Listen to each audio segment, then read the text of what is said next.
सविता पोखरेललाई पनि म अतिथि आसन ग्रहणका निम्ति यस स्टेजमा हार्दिक आमन्त्रण गर्दछु। त्यसैगरी बहिनी सुनिता पोखरेललाई पनि कार्यक्रममा अतिथिको आसन ग्रहणका निम्ति म स्टेजमा हार्दिक आमन्त्रण गर्दछु। त्यसैगरी बहिनी सुस्मिता पोखरेल मेरो सानाकी मुन्नुलाई पनि म कार्यक्रम स्थलमा अतिथिको आसन ग्रहणका निम्ति हार्दिक आमन्त्रण गर्दछु। त्यसैगरी हाम्रो रावरेसी गाउँपालिकाका कर्मचारी श्री विकास गुरुङज्यूलाई पनि म यस कार्यक्रममा गरिमामय अतिथिको आसन ग्रहणका निम्ति हार्दिक अनुरोध गर्दछु। हाम्रो अतिथि आसन ग्रहणको कार्यक्रम अवधिभर रहिरहने कुरा।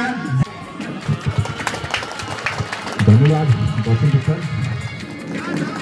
श्री शारदा माध्यमिक विद्यालय 74औं वार्षिक उत्सव तथा अभिभावक भेला 2082 मिति 2082 जेठ 30 र 31 गते आयोजक श्री शारदा माध्यमिक विद्यालय रावरेसी गाउँपालिका 2 खारपा खुर्कानको उद्घाटन भएको घोषणा गर्दै बिदा हुन्छु। धन्यवाद।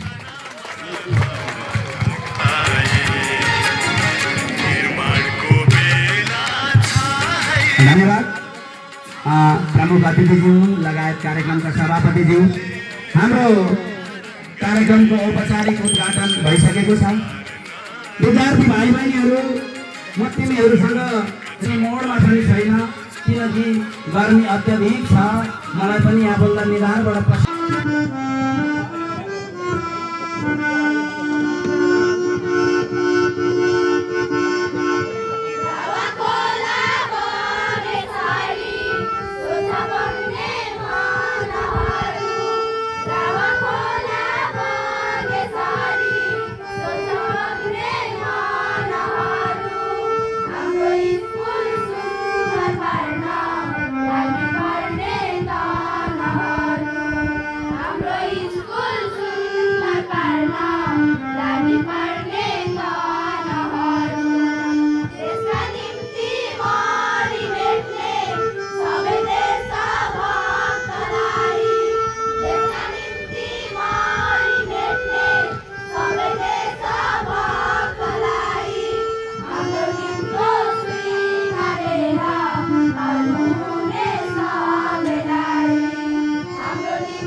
पत्रमा थियो, स्वीकृति पाऊँ भन्ने सम्बन्धमा थियो। त्यसमा विषयमा चाहिँ स्थापना गर्ने सम्बन्धमा भनेर त्यति फरक छ। महोदय उपरोक्त सम्बन्धमा म खोटाङ जिल्ला रावरेसी गाउँपालिका वडा नम्बर 2 खारपा हुलाकी घर बस्ने शिवशङ्कर पोखरेलको नाति लोकनाथ पोखरेलको छोरा मिनप्रसाद उपाध्याय हाल झापा जिल्ला भटकौल नगरपालिका वडा नम्बर 10 केन्द्र मोडमा बसोबास गरिआएको छु।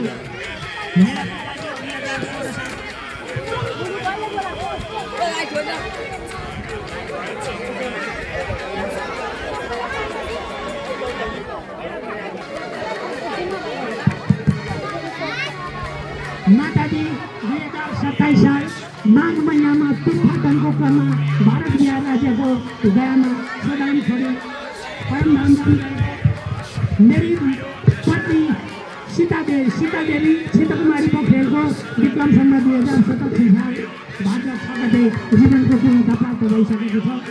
मेरा माता पिताको स्मृतिमा म श्री शारदा माध्यमिक विद्यालयमा 1,11,111 अक्षरी 1,11,111 मात्रको लोकनाथ डम्बर कुमारीको फेर स्मृति विद्यार्थी प्रोत्साहन पुरस्कार नामको अक्षरको स्थापना गरी विद्यालयको वार्षिकोत्सवमा वैज्ञानिक कक्षा 8मा उत्कृष्ट अङ्कलाई उत्तीर्ण हुने एकजना छात्र र एकजना छात्रालाई उसको ब्याजबाट हुन आउने रकम आधा गरी पुरस्कार वितरण गरिदिनुहोस् भन्ने चाहन्छु। उक्त कार्य सम्पन्न हुन र अक्षय कोष काम जम्मा गर्ने काम स्वीकृति हुनको लागि नमन गर्दै हस्तान्तरण गर्न चाहन्छु। यस कार्यले विद्यार्थीहरूमा प्रतिस्पर्धा भई शैक्षिक उन्नयन हुने विश्वास लिएको छु। प्रार्थी लिम्प्रसाद उपाध्याय पोखरेल तथा पोखरेल परिवार भद्रपुर नगरपालिका वडा नम्बर 10 केन्द्रपुर। मिति 2082 साल जेठ 30 गते शुक्रबार यो प्रधानाध्यापकज्यू संस्थाका यस रावमेसी गाउँपालिका अध्यक्षज्यू तथा आजका समारोहका सभापतिज्यूको बिचमा यो र म नगद हस्तान्तरण गर्न चाहन्छु। सहर्ष स्वीकार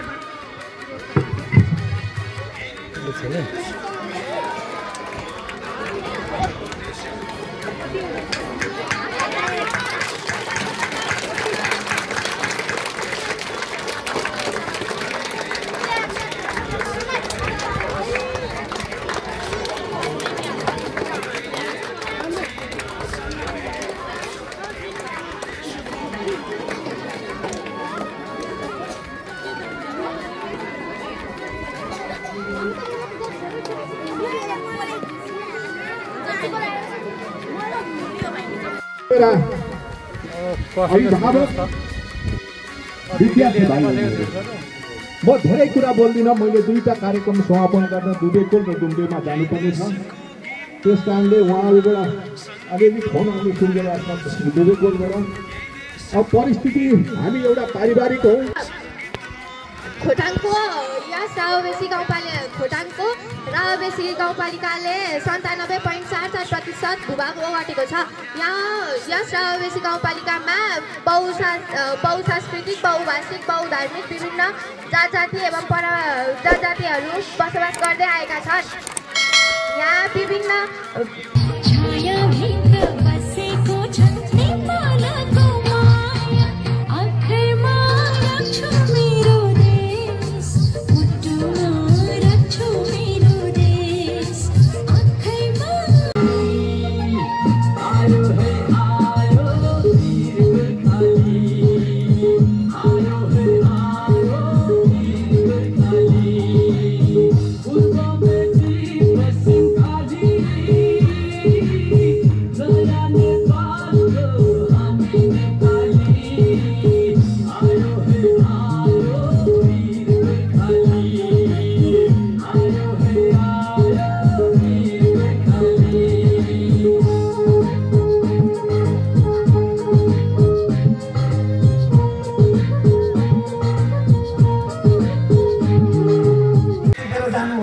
समय पर्खिदिनु होला। तपाईहरु भएकै बेलामा हामीले पनि केही गर्न खोजेका छौं। म लामो समयसम्म लिन्न यस कार्यक्रमका सभापतिज्यू, अभिभावकज्यूहरू, हामीले यस वर्ष शिक्षा क्षेत्रमा आन्दोलन गर्यौं। करिब 25 दिन जति 27 दिन कसो आन्दोलन भयो। 29 दिनसम्म आन्दोलन भयो। सामान्य रूपबाट हेर्दाखेरि लगभग हाम्रो 84 दिन आन्दोलनको कार्यक्रम पुगेछ।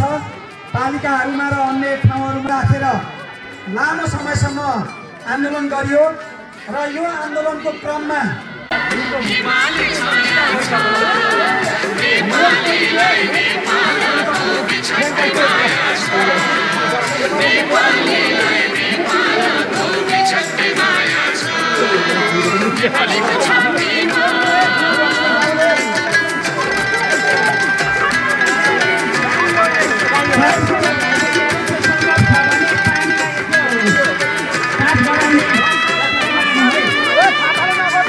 के भयो? लक साबुन ल